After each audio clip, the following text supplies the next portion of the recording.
effectivement le forcing au niveau de l'administration, au niveau du gouvernement, au niveau aussi des élus. Là, des quantités de lettres qui ont été envoyées aux députés, c'est incroyable, et aux sénateurs.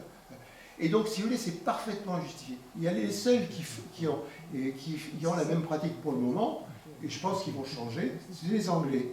Et on a pris l'exemple anglais, et on a dit, puisque les Anglais font ça, on va faire la même chose. Alors, au niveau du volume, comme vous l'avez dit, pour le moment, ça représente sans doute moins de 1 milliard d'euros, mais ceci va grimper, bien évidemment, surtout si on continue dans la politique actuelle. C'est évident. Donc, à mon avis, il est urgent d'arrêter les frais sur la question. Moi, je ne peux pas en dire plus, mais c'est vrai, c'est un combat qu'il faut mener. Oui. Ouais, je voulais... oui, je suis ici. Je voulais évoquer aussi cette histoire d'arrêt de production des ENRI.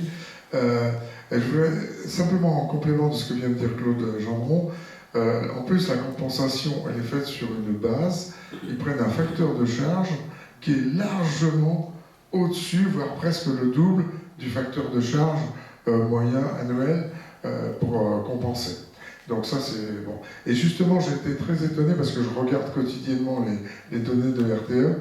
J'étais très étonné parce qu'on voit surtout ces effacements au printemps, mais ces temps-ci, là, ces jours-ci, j'ai vu des effacements du solaire, de l'éolien à terre et de l'éolien en mer. Parce que quand on voit une chute brutale de plusieurs centaines de mégawatts, un palier, et puis ça remonte, ça peut être qu'un effacement. C'est pas le vent qui fait ça. Hein, c'est pas la variation du vent.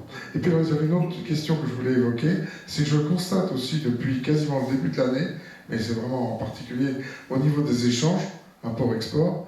Alors on exporte beaucoup, y compris vers l'Allemagne, mais on importe systématiquement, quasiment tous les jours, de l'Espagne. Et je me pose la question, pourquoi on importe de l'Espagne? Est-ce que vraiment ils nous bradent leur électricité, ou est-ce qu'il y a d'autres raisons? Sur la deuxième question, sur l'Espagne, ce qu'il faut savoir, c'est que pendant la crise énergétique, l'Espagne et le Portugal ont obtenu une dérogation dans le fonctionnement du marché de l'électricité chez eux. Alors, je ne sais pas si vous savez, la dérogation qui a été obtenue, c'était de faire en sorte de plafonner le prix du gaz qui était utilisé pour produire de l'électricité.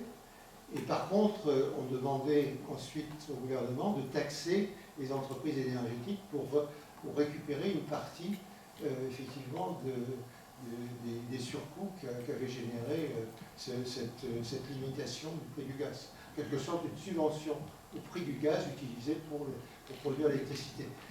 Alors, actuellement, est-ce que ça continue? Ça, je peux pas vous le...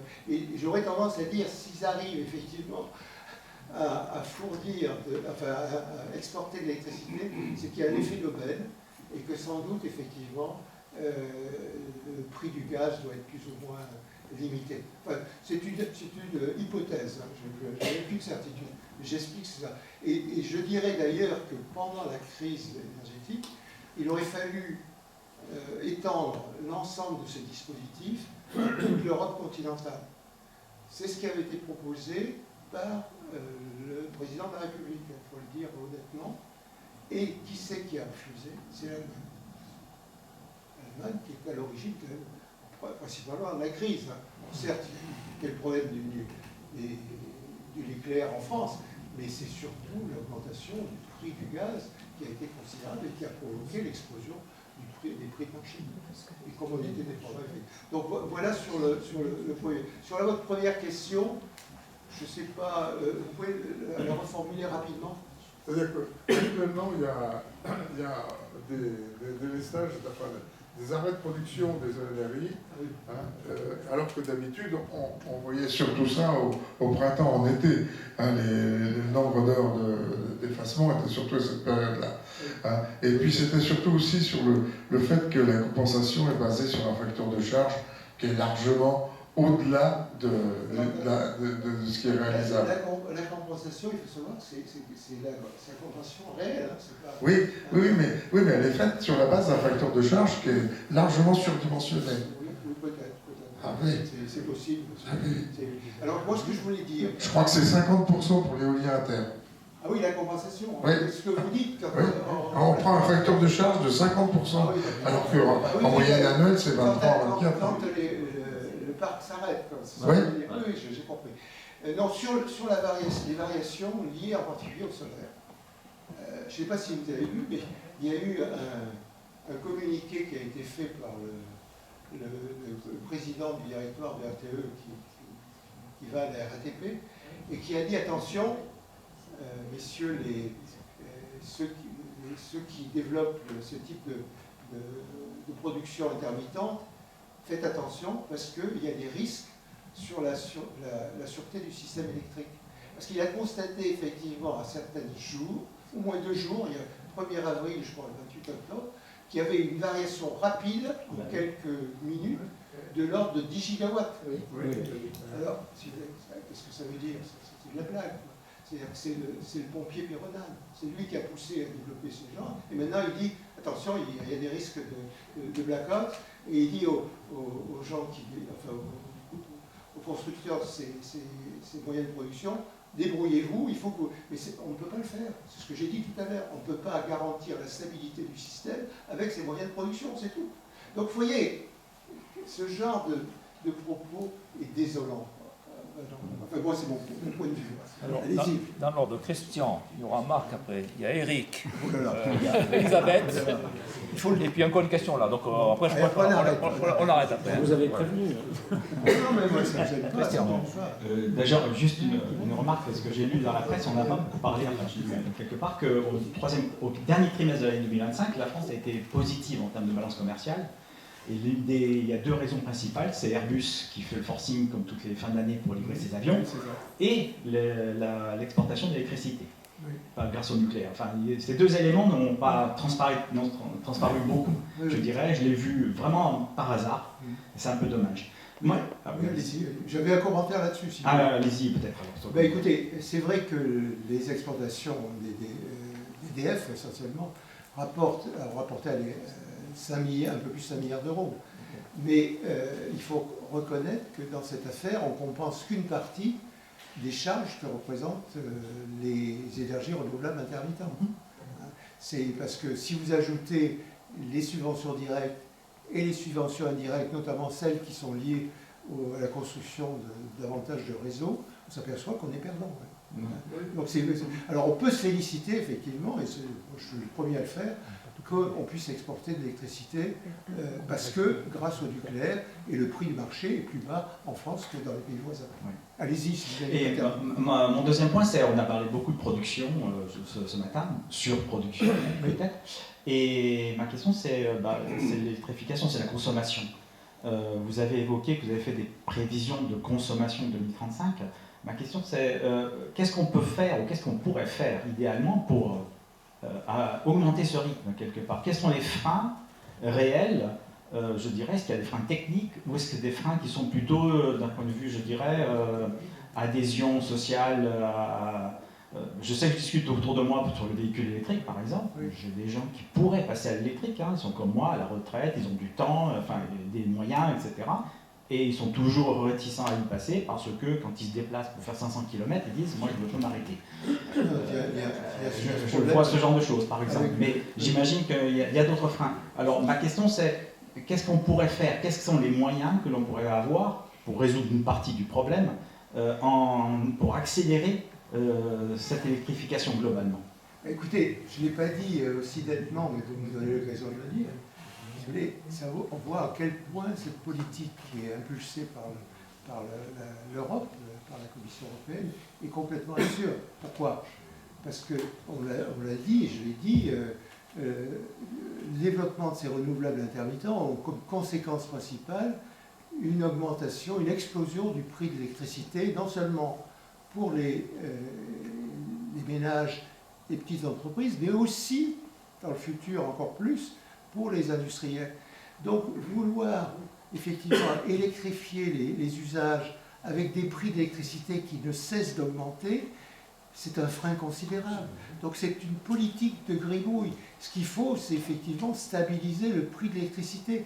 Et pour stabiliser le prix de l'électricité, voire le baisser, il faut effectivement arrêter cette folie de développement des énergies renouvelables intermittentes. Alors à partir de là, bien évidemment, il y a des possibilités pour les industriels, c'est déjà fait pour les électro-intensifs, hein, je n'ai pas parlé des électro-intensifs, ils sont assez largement épargnés. Il y a d'ailleurs eu un accord entre Merkel et puis Sarkozy à l'époque, en 2007, qui consiste à subventionner les électro-intensifs d'une manière assez conséquente et de réduire l'écart qu'il y a entre le prix de l'électricité pour les industriels en France et le prix de l'électricité qu'il y a aux États-Unis. Je ne sais pas si vous avez vu quel était c'est le président de Michelin qui a été auditionné par le Sénat, je crois que c'est l'année dernière, et ce qu'il a dit était très juste, c'est-à-dire, écoutez, sur le prix de l'électricité, moi, en France, je paye l'électricité, tout compris, hein, 106 € du mégawattheure, alors que si je vais aux États-Unis, ça me coûte 60. Voilà, c'est l'écart. Et donc, les industriels, bien évidemment, ils sont incités à investir ailleurs, surtout avec le président actuel des États-Unis qui leur fait des yeux doux sans arrêt. Donc, si vous voulez, alors, on n'a plus d'argent. Le problème, c'est que les subventions, il va falloir les réduire fortement. Donc, il ne faut pas compter sur les subventions pour développer pour électrifier les usages. Ça, je ne pense pas qu'on puisse en compter beaucoup. C'est ce que le gars qui intervenait auprès de moi, il m'a dit, mais il faut subventionner. Je lui ai dit non, il n'y a plus d'argent, et on ne peut pas continuer comme ça. Donc, à mon avis, ce qu'il faut, c'est maîtriser le prix de l'électricité, non seulement pour les ménages et les petites entreprises, mais également pour les industriels. Alors, ça m'amène peut-être à dire une chose, c'est que la reine, qui a vécu, hein, puisqu'elle est terminée, qui a été élaborée en 2009, c'est pas la Commission européenne qui a demandé ce qu'on constitue la reine, c'est une idée française, il faut le savoir. Et la reine, avec un très gros défaut, c'est que, moi j'avais dit dès mon édition par la Commission Champsaur, elle avait un gros défaut, et c'est ce qu'a dit d'ailleurs Pouyanné lors de son édition par la Commission parlementaire sur la perte de souveraineté énergétique, il n'y avait pas de contrepartie demandée aux bénéficiaires. Voilà. Et donc, c'est pour ça que les bénéficiaires, alors ça a été le plus beau, alors c'est pas tous, il y avait beaucoup de traders purs qui s'en foutent, s'en sont mis plein les poches, on va le dire. Et donc, si vous voulez, alors le système qui a été proposé, qui est en service depuis le 1er janvier, qui s'appelle le VNU, je crois, il fait l'unanimité contre lui. L'unanimité. On a vu les industriels, on a vu des tas de gens, rien. Ils ne veulent pas de ce truc, d'ailleurs ce ne sera pas efficace du tout, c'est un truc très administratif. Donc ce qu'il faut, c'est proposer quelque chose, une alternative à la reine. Et l'idée que je développe, au moins pour les industriels, je l'avais déjà en tête quand j'avais été auditionné par la Commission Champsaur, c'est de faire un Excelsium bis. Alors, vous savez ce que c'est qu'Excelsium? C'est un contrat pour les électro-intensifs sur 24 ans, qui a été signé entre EDF et ses électro-intensifs, qui a été pas beaucoup utilisé parce que finalement la reine était beaucoup plus favorable au niveau du prix.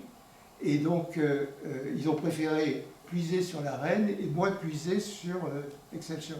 Sauf que maintenant, comme la reine n'est plus là, ils essaient d'utiliser au mieux, effectivement, la quantité qui reste. Ils envisagent même un Excelsium 2, tant que je sache, mais pour remplacer la reine, je pense que l'idée, au moins pour les industriels, serait de faire un contrat entre EDF et les alternatifs, enfin ceux qui le souhaitent, pas tous, au moins les grands, je pense aux grands, c'est un peu plein d'énergie. Donc ça c'est à discuter bien évidemment, mais les discussions qu'on a actuellement, dans un cadre, je ne vais pas révéler, mais montrent qu'ils sont plutôt, disons, intéressés. Après ils demandent à voir bien évidemment, mais ils sont intéressés. Donc si vous voulez, il faut effectivement avoir quelque chose, parce que ça pèse actuellement sur la compétitivité, notamment des gros industriels. Le fait que la reine se soit arrêtée, il n'y a plus la reine. Voilà. Est-ce qu'il y avait d'autres questions? Encore 4 ou 5 questions. Question courte, réponse courte. Bonjour Monsieur Merlin, merci beaucoup pour la clarté aussi de votre discours. Mon nom est Marie Defresne, je suis le Belge de service ici dans la salle. Je suis ancien fonctionnaire européen aussi, donc je suis content que vous avez indiqué que dans les années passées, les fonctionnaires européens savaient de quoi ils parlaient. Merci beaucoup pour ça. Nous défendons sur Bruxelles, au travers d'une association dont SNC et PNC par ailleurs sont membres, exactement le même discours que celui que vous tenez, ce qui est extrêmement difficile, vous pouvez imaginer, à faire passer. Alors, quelque chose que nous commençons à apporter comme discours, c'est un certain doute sur la notion de neutralité technologique, et vous en avez parlé vous-même. Il y a un peu un risque derrière ça, c'est un peu une espèce de buzzword qu'on aime utiliser à Bruxelles. Il faut bien définir ce qu'on appelle par neutralité technologique. Parce que si on met sur le même niveau quelque part le nucléaire, c'est ça l'idée, hein, le nucléaire et les renouvelables, en termes de neutralité technologique, on compare finalement des choses qui ne sont pas comparables. Et vous l'avez dit vous-même. Donc cette notion de neutralité technologique, elle est dangereuse. Parce que si on la prend telle qu'elle, elle ne donne pas la priorité là où on doit la mettre, c'est-à-dire en fait sur le nucléaire plutôt que sur les renouvelables, comme vous l'avez indiqué vous-même. Donc ça, c'est une idée nouvelle que nous sommes en train d'élaborer et de développer. Maintenant, y a-t-il moyen, sans tout casser à Bruxelles, parce que là on n'y arrivera pas de toute façon, d'après vous, y a-t-il moyen d'améliorer ou de faire une réforme structurelle profonde du marché de l'électricité? Et si oui, laquelle, de façon à ce que l'on puisse prendre en compte, comme vous l'avez dit, l'ensemble des coûts-systèmes qui sont engendrés et générés par les intermittents et qui ne sont pas portés sur le dos des intermittents. Ça remet évidemment en cause à ce moment-là aussi la priorité d'accès au réseau, etc.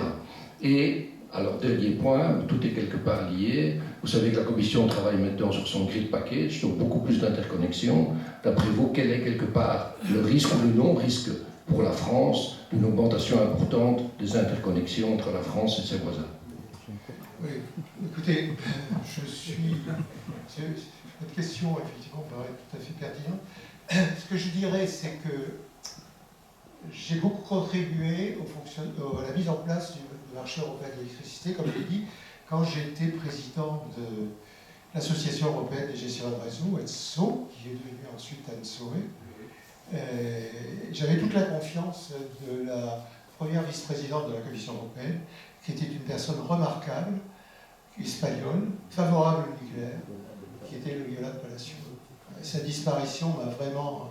Pour tout vous dire, je sais dans quelles conditions elle a disparu. Elle m'avait invité à un colloque à Madrid pour parler justement du nucléaire et pour convaincre le PPE, dont elle faisait partie, le Parti populaire espagnol, de l'intérêt du nucléaire en Espagne.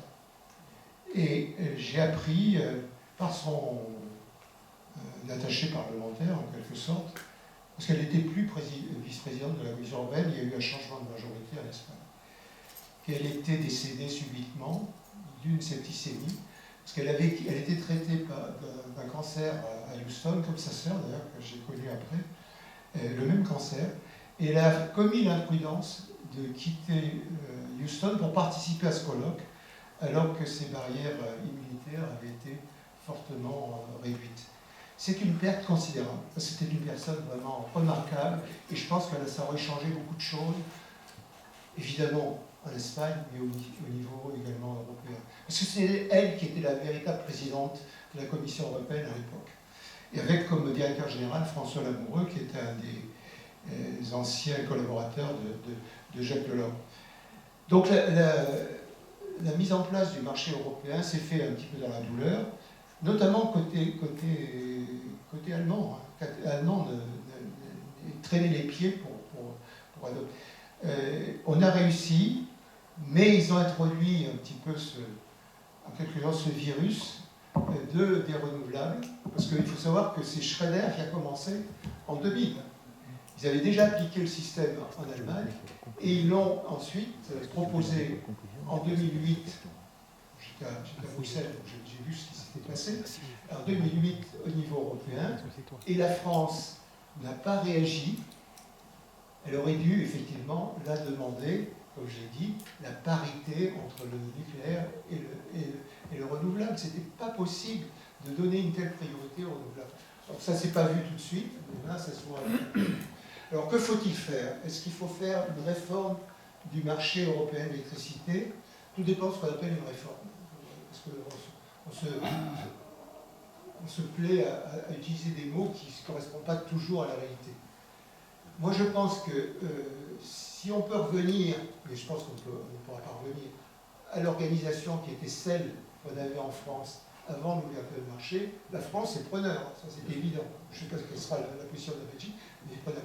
Je pense, dans le contexte actuel européen, qu'il paraît difficile de remettre en cause le marché européen de l'électricité. Alors il faut l'améliorer, je suis assez d'accord pour dire qu'il faut l'améliorer, il faut effectivement qu'il y ait... Alors comment s'y prendre? Je pense que, si vous voulez, avec la situation actuelle, où vous avez un commissaire européen à l'énergie qui est un Danois, qui est un anti-nucléaire, qui est reconnu, et on a une commissaire européenne en charge de la concurrence et de la transition énergétique, qui est l'ancienne vice-première ministre espagnole, qui est aussi anti-nucléaire, actuellement, tout est bloqué. Et donc, quand on parle avec les gens de la Direction générale de l'énergie, que je connais bien, je connaissais très bien le directeur général qui est parti à la retraite, qui était Dominique Ristori, je ne sais pas si vous l'avez croisé. Voilà. Bon, il m'appelle tous les jours, presque, on s'échange des messages. Eh bien, effectivement, on a à la Direction générale de l'énergie des gens qui ne comprennent rien au marché de l'électricité, qui ne comprennent rien au système électrique. Et vous voyez ils ne l'ont pas dit à moi, parce qu'ils l'ont dit à des personnes qui ont échangé avec eux. En 2022, on est passé très près d'un blackout au niveau européen à cause du nucléaire français. Vous voyez? Voilà, ils confondent les délestages qui sont nécessaires avec un blackout. Donc ça veut dire qu'ils ne connaissent rien du tout. Et ils sont effectivement influencés par des lobbies qui viennent les voir sans arrêt. Et donc, si vous voulez, qu'est-ce qu'il faut faire? Il faut effectivement que ça change. Il y aura peut-être, je ne sais pas dans quel délai. En tout cas, moi je pense que la France, dans un futur gouvernement, pas le gouvernement actuel, il faut effectivement mener un combat. Et un combat qui sera rude, c'est clair. Mais il ne faut rien laisser.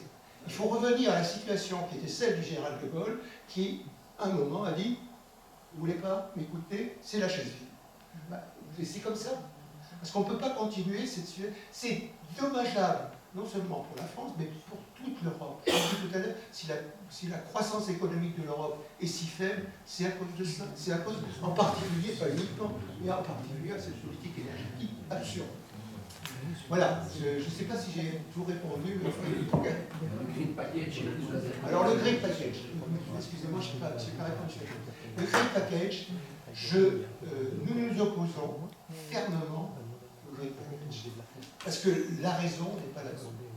Parce que ce que dit la Commission européenne profite de la grande panne électrique ibérique pour dire si on avait eu davantage d'interconnexions entre la France et l'Espagne, une telle situation ne se serait pas produite. Ce qui est faux, pourquoi? Parce qu'on ne sait construire que des liaisons maintenant sous-marines et sous-marines, et ces liaisons à courant continu ne permettent pas de renforcer le synchronisme dans le pays voisin. Donc ça ne sert à rien. Et c'est fait uniquement pour que l'Espagne ou l'Allemagne déverse toute sa production d'électricité solaire ou éolienne dont on n'en a pas besoin. Donc il faut arrêter. Et donc je me félicite que le président de la République, il y a 2 jours, a pris clairement position en disant c'est pas le renforcement des interconnexions qu'il faut faire. S'il y a eu des problèmes en Espagne et au Portugal, c'est à cause des renouvelables intermittents. C'est ce que j'ai dit à mon opposant lors de ma table ronde. Voilà. Oui, lorsque la France vend de l'électricité à l'Allemagne, à quel prix se font les transactions? Est-ce l'Allemagne qui achète au prix français ou est-ce la France qui vend au prix allemand? Alors, c'est pas tout à fait ça, parce que là, je connais bien, mais c'est moi qui l'ai mis en place, donc je connais le système. En fait, ce qu'on a convenu, parce qu'on a voulu ne pas avoir de péage de transit dans les différents pays. C'est-à-dire quand vous échangez, par exemple, entre l'Espagne et l'Allemagne, il n'y a pas de péage de transit sur le réseau français. Par contre, ce qui a été décidé, c'est que dès lors qu'il y a une congestion aux frontières, ce qui est très souvent le cas, congestion, c'est-à-dire qu'on est limité par la capacité d'interconnexion entre les deux pays. Les marchés sont couplés. Le premier couplage, d'ailleurs, c'est RTE qui l'a mis en place en 2006 entre la France, la Belgique et la Hollande. J'ai inauguré ça avec le commissaire de l'époque qui était un letton. Dès lors qu'il y a une congestion, à ce moment-là, les prix des deux côtés de la frontière sont distincts. C'est plus le même prix. Contrairement à ce qui a été dit pendant la crise en disant le prix est unique, on est indexé sur le prix du gaz, c'est pas vrai. Ça dépend des situations. Et donc, dès lors, il y aura le pays qui exporte à un prix plus bas que le pays qui importe. Bon, je prends l'exemple simplement de l'exportation d'électricité de la France vers l'Allemagne. Supposons que le prix de marché en France est de 60 € et que du côté de l'Allemagne, on est à 90 €.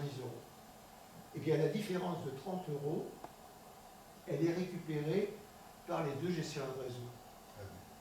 Et ceci permet de financer les renforcements des futures interconnexions ou à défaut de faire baisser le péage du transport. Voilà. Et ça représente, quand même, pour RTE, ça a été 1,8 milliard. Donc c'est loin d'être négligeable.